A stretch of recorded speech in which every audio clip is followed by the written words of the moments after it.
Hello and welcome to Eye on Africa, and a very special welcome to our new South African viewers joining us on Open View.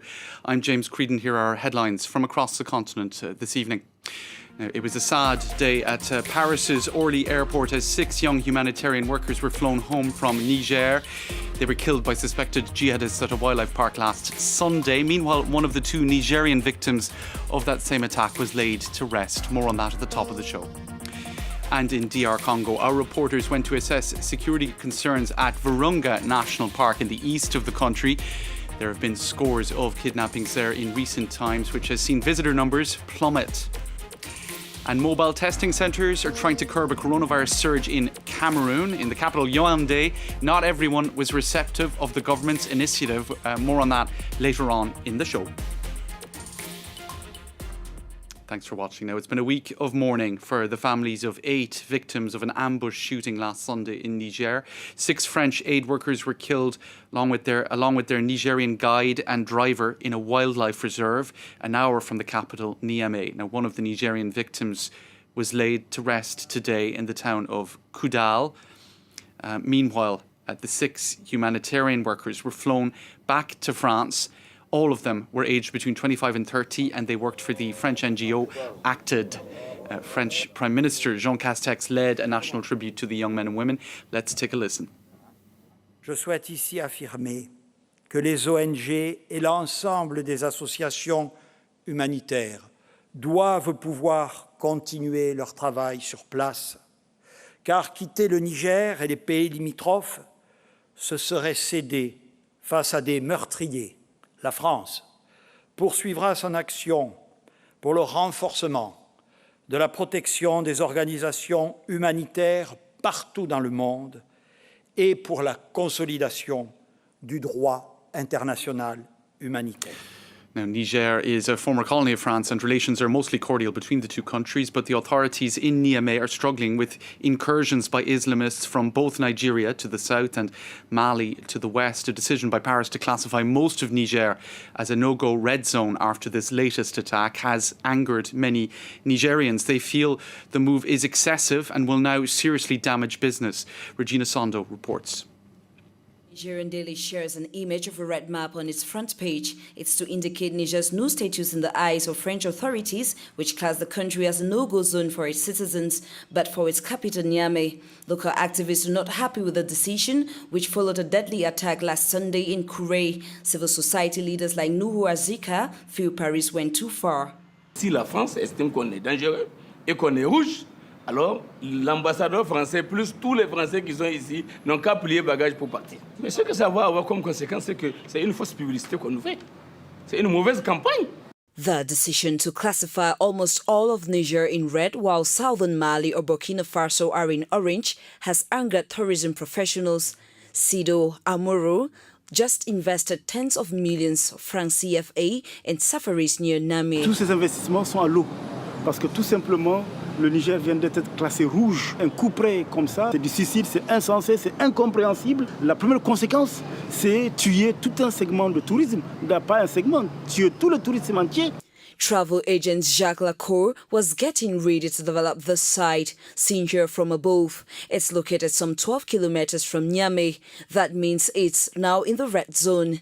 Jacques' plan to extend his resort is now seriously threatened.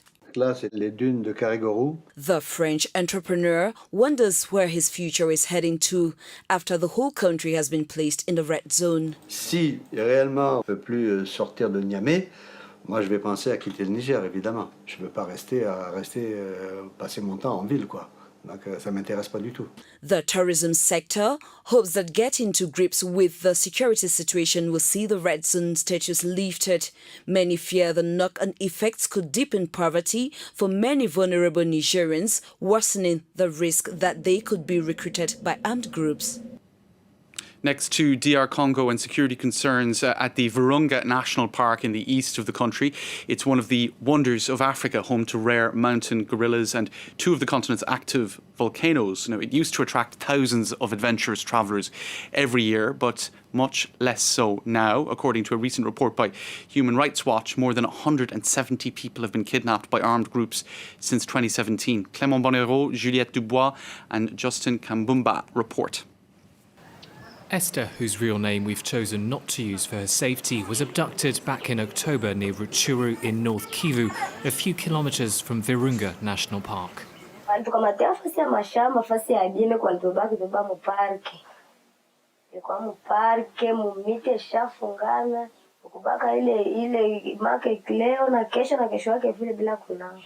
Esther's ordeal lasted 6 days. She was released only after her family paid a $500 ransom.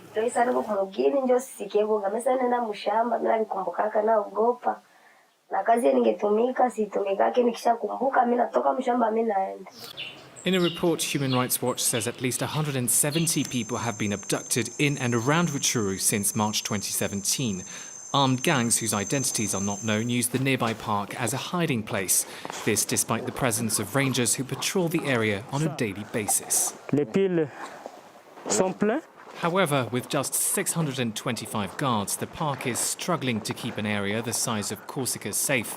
Besides peacekeeping, rangers combat poaching and ensure the safety of tourists. Nous ne pouvons rien faire pour les groupes armés. Le parc national de Virunga est tellement grand, avec 800 000 hectares, vraiment, c'est tout un pays. Security around the park is provided by DR Congo's armed forces with the support of UN troops. But authorities say there's only so much they can do in an area that's been plagued by conflict for decades. On ne saura pas mettre un militaire derrière chaque Congolais. Les forces armées de la République sont sur plusieurs fronts. Front contre les FDLR, front contre les groupes armés nationaux et aussi les EDF Nalou du côté de Béni. The proliferation of armed groups hampers efforts to protect the local population. Victims of kidnappings, meanwhile, are still waiting for justice. To Ivory Coast next, where tensions are still high after President Alassane Ouattara's announcement that he will seek a third term in office. It has set off long-standing political tensions in the country, and 5 people have been killed in recent days during demonstrations. Friday saw continued unrest with a bus being set on fire in the commercial capital Abidjan. A police station was also burnt down in the town of Bonua. 10 years ago, as Ouattara came to power, similar tensions spilled over into a civil war that killed 3,000 people. Now, October's election is seen as a test of the country's stability. Coronavirus cases in Cameroon have surged in recent weeks, and with many citizens reluctant to be tested, the government has begun sending out mobile testing caravans. Now, at one market in the capital, Yaoundé, there was a degree of scepticism about the government's good intentions. Regina Sando and Luc Armel sent us this report.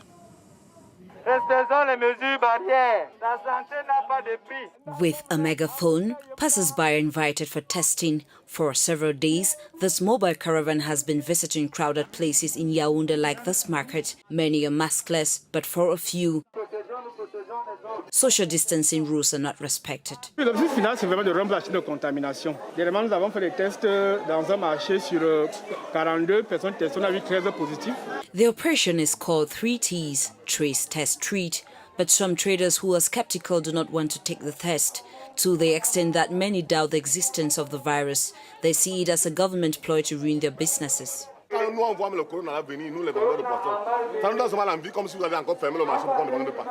doubt does not discourage these agents raising awareness. With a caravan from Cameroon's health ministry, the ministry has set up mobile coronavirus testing stations in the market.